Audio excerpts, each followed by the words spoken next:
हजरत अबू ज़र गिफ़ारी रज़ी अल्लाह अन्हु उन अजीम सहाबा कराम में से एक हैं जिन्होंने ना सिर्फ इब्तदाई दौर में इस्लाम कबूल कर लिया था, बल्कि अपनी पूरी जिंदगी हक गोई और ज़ुहद व कनात के साथ गुजारी। आप ज़ुहद के इमाम के तौर पर पहचाने जाते हैं। आपका नाम जुंदब बिन जुनादा था। कुनियत अबू ज़र थी और कबीला बनो गिफ़ार से ताल्लुक रखते थे। ये कबीला मक्का और मदीना के दरमियान गाबा के मकाम पर आबाद था। आपके कबीले का पेशा लूटमार और डाका जनी था, लेकिन आप इसे नापसंद करते थे। आप फितरतन शिर्क से बेजाद और तौहीद के मतराशी थे। सही बुखारी की रिवायत है, हजरत इब्ने अब्बास रजी अल्लाह अन्हु आपके इस्लाम लाने का वाकया बयान करते हैं कि अबू जर गिफारी बयान फरमाते हैं कि हमारे कबीले में ये खबर पहुंची कि मक्का में एक शख्स ने नबूवत का दावा किया है। उन्होंने तहकीक के लिए अपने भाई को भेजा कि जाकर उनसे मिलो, उनसे बात करो और उनकी पूरी खबर मेरे पास लाओ।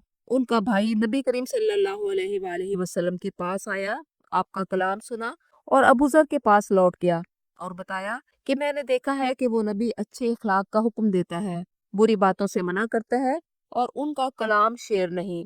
अबू जर ने कहा कि तुम कोई तसल्ली बख्श खबर नहीं लाए हो, मैं खुद चलता हूँ। लिहाजा उन्होंने अपना सामान सफर और मशकीजा उठाया और चल पड़े और मक्का पहुंच गए। आप रसूल करीम सल्लल्लाहु अलैहि वसल्लम को ना पहचानते थे और ना ही उनके बारे में किसी से पूछना पसंद करते थे, इसलिए हरमे काबा में रहने लगे। जब खजूरें खत्म हो गई तो आबे जमजम पीते रहे। एक दिन हजरत अली रजी अल्लाह उन्होंने उन्हें देखा, समझ गए कि कोई मुसाफिर है। अपने साथ घर ले आए, खाना खिलाया, रात को ठहराया। वो सुबह दोबारा हरम चले गए। कोई शख्स नबी करीम सल्लल्लाहु अलैहि वसल्लम के बारे में बात ना करता था। तीसरे दिन हजरत अली अबू जर के पास से गुजरे और पूछा, क्या तुम्हें अभी तक अपनी मंजिल नहीं मिली? तुम मुझे बताओ कि कौन सी चीज तुम्हें यहाँ लाई है। अबू जर ने कहा कि अगर आप मेरी बात राज में रखें तो मैं आपको बताता हूँ। हजरत अली रजी अल्लाह अन्हु के वादा करने पर कहा कि मैंने सुना है कि यहाँ एक शख्स ने नबूवत का दावा किया है, मुझे उनसे मिलना है। हजरत अली ने फरमाया, तुमने हदायत पा ली, वो वाकई अल्लाह के रसूल हैं। मैं भी उनके पास जा रहा हूँ, आप मेरे पीछे आए, वहां दाखिल होना जहां मैं दाखिल होता हूँ। दोनों नबी करीम सल्लल्लाहु अलैहि वसल्लम की खिदमत में हाजिर हुए और रसूल करीम की दावत पर हजरत अबू जर ने इस्लाम कबूल कर लिया। रसूल अल्लाह ने फरमाया, अबू जर अभी अपने इस्लाम को पोशीदा रखो और अपने शहर की तरफ लौट जाओ। जब तुम्हें हमारे गलबा की खबर पहुंचे तो आ जाना। अबू जर ने कहा, कसम है उस जात की जिसने आपको हक के साथ मबूस फरमाया, मैं इन कुरैश के सामने अपने इस्लाम का ऐलान करूंगा। अबू जर हरम में आए और बुलंद आवाज में बोले, मैं गवाही देता हूँ कि अल्लाह के सिवा कोई माबूद नहीं और मोहम्मद सल्लल्लाहु अलैहि वसल्लम अल्लाह के रसूल हैं। कुफार मक्का अबू जर गिफारी को मारने लगे। रसूल करीम सल्लल्लाहु अलैहि वसल्लम के चचा अब्बास बिन अब्दुल मुत्तलिब, जो अभी मुसलमान नहीं हुए थे, उन्होंने खुद को अबू जर के ऊपर गिराकर उन्हें बचा लिया और कुरैश को कहा कि तुम गिफार कबीला के आदमी को कत्ल कर रहे हो, हालांकि तुम्हारी तिजारत और तुम्हारा रास्ता गिफार कबीले के ऊपर से गुजरता है। दूसरे दिन भी हजरत अबू जर रजी अल्लाह अन्हु ने कलमा पढ़ा, फिर कुफार ने मारा और अब्बास बिन अब्दुल मुत्तलिब ने बचाया। इसके बाद हजरत अबू जर गिफारी अपने कबीले वापस आ गए। हजरत अबू जर गिफारी रजी अल्लाह अन्हु दरवेश और फुकरा सहाबा में से एक थे। आपके फक्र और सच्चाई की गवाही खुद नबी करीम सल्लल्लाहु अलैहि वसल्लम ने दी थी। आपने फरमाया, जमीन के ऊपर और आसमान के नीचे अबू जर से ज्यादा सच्चा कोई नहीं। और फरमाया, अगर कोई शख्स चाहता है कि वो ईसा इब्ने मरियम का जुहद अपनी आंखों से देख ले, तो वो मेरे साथी अबू जर को देख ले। ईसा अलैहिस्सलाम इब्ने मरियम के बारे में आता है कि वो जुहद में इस मकाम पर थे कि बर्तन में भी पानी पीना पसंद ना करते थे, बल्कि हाथ का प्याला बनाकर पानी पीते थे। हजरत अबू जर रजी अल्लाह अन्हु के जुहद की वजह से आपको इस्लाम का पहला सूफी और शेखुल इस्लाम भी कहा जाता है। हजरत अबू जर गिफारी रजी अल्लाह अन्हु ने रसूल करीम सल्लल्लाहु अलैहि वसल्लम को बहुत करीब से देखा था। एक बार रसूल करीम ने फरमाया, अबू जर ओहद का पहाड़ देखते हो? अबू जर कहते हैं, मैं सोचने लगा कि शायद आप मुझे वहाँ किसी काम से भेजेंगे। तो रसूल करीम ने फरमाया, अबू जर अगर ये सारा पहाड़ सोने का बन जाए तो मैं शाम से पहले सारा अल्लाह की राह में खर्च कर दूं। हजरत अबू जर रजी अल्लाह अन्हु हलाल तरीके से भी ज्यादा माल कमाने को नाजायज समझते थे। आप बाजारों और चौराहों में खड़े होकर लोगों को माल जमा करने के नुकसानात से आगाह करते। आपकी सच्चाई, हक गोई आसमानों और जमीन में बेमिसाल थी। आप हर हालत में कलमा हक कहते, चाहे इसके लिए जिला वतनी ही क्यों ना बर्दाश्त करना पड़े। آپ وعدے کے سچے تھے۔ ایک مرتبہ حضرت عمر رضی اللہ عنہ کے دربار میں دو نوجوان ایک شخص کو پکڑ کر لائے کہ اس نے ہمارے باپ کو قتل کیا ہے۔ حضرت عمر نے اس نوجوان سے پوچھا تو اس نے اعتراف کیا کہ مجھ سے یہ قصور سرزد ہوا ہے کہ میں نے اسے غصے میں پتھر مارا، لیکن میرا ارادہ قتل کرنا تھا۔ حضرت عمر رضی اللہ عنہ نے اس پر جان کے بدلے جان کا فیصلہ دیا، لیکن اس نوجوان نے کہا کہ میں قصاص کے لیے حاضر ہوں، لیکن مجھے 3 دن کے لیے ضمانت کے طور پر رہا کر دیا جائے تاکہ میں امانتیں ان کے حقدار کو واپس کر کے آ جاؤں۔ حضرت عمر نے پوچھا تمہاری ضمانت کون دے گا کہ تم 3 دن بعد قصاص کے لیے حاضر ہو جاؤ گے؟ دربار فاروقی میں سے کوئی اسے نہ جانتا تھا۔ نوجوان نے ابو ذر کی طرف اشارہ کیا کہ یہ میری ضمانت دیں گے۔ حضرت ابو ذر غفاری رضی اللہ عنہ نے ضمانت دے دی اور اس طرح اسے 3 دن کے لیے رہا کر دیا گیا۔ جب تیسرا دن آیا تو دونوں مدعی دربار فاروقی میں حاضر ہوئے۔ حضرت ابو ذر غفاری بھی موجود تھے۔ لوگ باتیں کر رہے تھے کہ وہ نوجوان اپنی جان بچا کر بھاگ گیا ہے۔ مدعی سخت ناراض تھے کہ حضرت ابو ذر رضی اللہ عنہ نے ضمانت دے کر ان کے باپ کے قاتل کو بھگا دیا ہے، لیکن ابو ذر نے پرسکون انداز میں جواب دیا کہ اگر وہ مجرم نوجوان نہ آیا تو میں اپنی ضمانت پوری کروں گا۔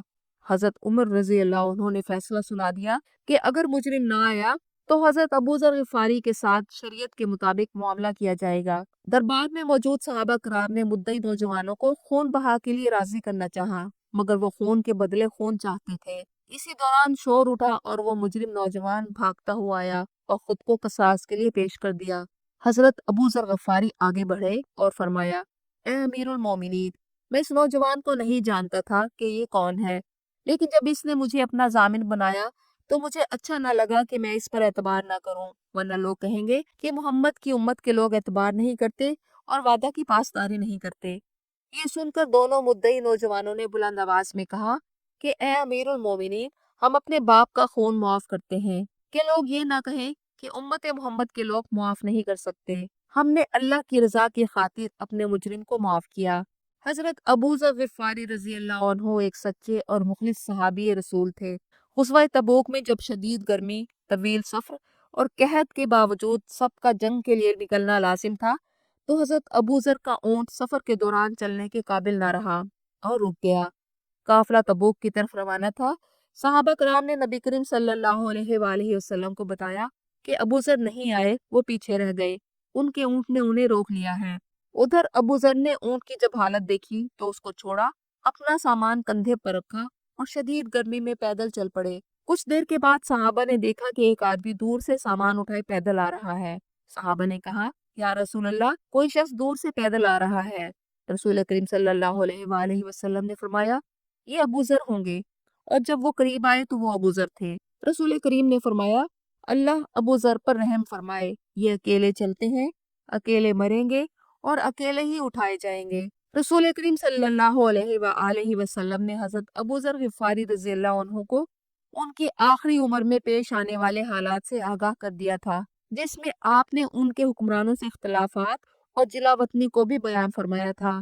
ایک موقع پر رسول اللہ صلی اللہ علیہ وآلہ وسلم نے فرمایا ابو ذر، اس وقت تمہارا کیا حال ہوگا جب تم بھوسے کی مانند لوگوں میں رہ جاؤ گے؟ ابو ذر نے کہا کہ میں پھر کیا کروں، کیا تلوار اٹھانا ہوگی؟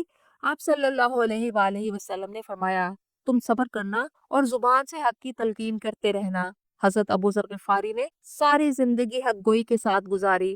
جب اسلامی فتوحات ہوئیں اور لوگوں پر دنیا کے دروازے کھل گئے اور لوگوں نے مال و دولت جمع کرنا شروع کر دی تو آپ نے اس کی سخت مخالفت کی۔ آپ شام چلے گئے، ایک دن امیر معاویہ کے دربار میں گئے تو دیکھا لوگ زکوٰۃ دینے کے لیے جمع ہیں۔ آپ نے ان پر تنقید کی اور جھگڑنا شروع کر دیا کہ ان کے پاس اتنے مال و دولت کیسے آئی اور کیوں جمع کیا کہ زکوٰۃ ادا کریں۔ آپ نے گورنر امیر معاویہ کے محلات اور شاہانہ طرز زندگی پر تنقید کی اور کہا کہ اگر یہ مال خزانے سے لیا ہے تو تم نے خیانت کی ہے، اور اگر تمہارا اپنا ہے تو تم نے اسراف کیا ہے، جس پر وہ شدید ناراض ہوئے اور انہوں نے امیر المومنین حضرت عثمان رضی اللہ عنہ کو خط لکھا کہ ابو ذر غفاری کو واپس مدینہ بلا لیں۔ جب آپ مدینہ واپس آئے تو آپ نے حق گوئی جاری رکھی۔ آپ بازاروں میں لوگوں کو مال جمع کرنے پر تنبیہ کرتے اور مال جمع کرنے کے خلاف سورۃ توبہ کی آیات تلاوت فرماتے، اور جو لوگ سونے چاندی کا خزانہ جمع کرتے ہیں اور اسے اللہ کی راہ میں خرچ نہیں کرتے انہیں دردناک عذاب کی خوشخبری سنا دو۔ अमीरुल मोमिनीन हजरत उस्मान रजी अल्लाह अन्हु ने आपको फितना बढ़ने के अंदेशा के तहत मदीना से निकल जाने का और रब्जा नामी गांव में चले जाने का हुक्म दिया, जो कि मदीना से दूर एक सहराई इलाका था। तबरी की रिवायत के मुताबिक जब अबू जर मदीना से रब्जा के लिए रवाना हुए तो उन्हें मदीना की हदूद तक हजरत अली रजी अल्लाह अन्हु, हजरत हसन हुसैन रिजवानुल्लाहि अलैहिम अजमाइन, हजरत अकील बिन अबी तालिब, हजरत अम्मार बिन यासिर और हजरत अब्दुल्ला बिन मसूद रिजवानुल्लाहि अलैहिम अजमाइन छोड़ने आए। हजरत अबू जर गिफारी एक छोटी सी झोंपड़ी बनाकर अपनी बीवी के साथ वहां रहने लगे। खजूरों और पानी पर गुजारा करते रहे। एक दिन सख्त बीमार हुए। ना ही कोई बस्ती करीब थी, ना ही इलाज हुआ। बीवी रोने लगी कि अगर आप वफात पा गए तो कौन कफन दफन करेगा और जनाजा कौन पढ़ाएगा। अबू जर ने कहा कि मैंने नबी करीम सल्लल्लाहु अलैहि वसल्लम से सुना है कि अबू जर अकेला मरेगा तो एक काफिला गुजरेगा जो उनके कफन दफन का इंतजाम करेगा। तुम मेरी लाश को मदीना के रास्ते पर रख देना, अल्लाह ताला खुद कोई वसीला बना देंगे। यूं 32 हिजरी में आप वफात पा गए। आपकी वफात के बाद आपकी बीवी ने आपकी मैयत को आपकी वसीयत के मुताबिक रखा। तो उसी वक्त हजरत अब्दुल्ला बिन मसूद और उनका काफिला वहां से गुजरे और बीवी से पूछा कि ये कौन है। उन्होंने जवाब दिया, ये सहाबी रसूल अबू जर गिफारी हैं। अब्दुल्ला बिन मसूद रोने लगे और कहा, रसूल करीम सल्लल्लाहु अलैहि वसल्लम ने सच फरमाया था, अबू जर अकेले मरेंगे। उन्होंने खुद जनाजा पढ़ाया और रब्जा में दफन कर दिया। आज भी ये मकाम एक वीरान सहरा है जहाँ से रसूलुल्लाह सल्लल्लाहु अलैहि वसल्लम की हदीस के मुताबिक सहाबी रसूल हजरत अबू जर गिफारी रजी अल्लाह अन्हु को रोज़े क़यामत अकेला ही उठाया जाएगा।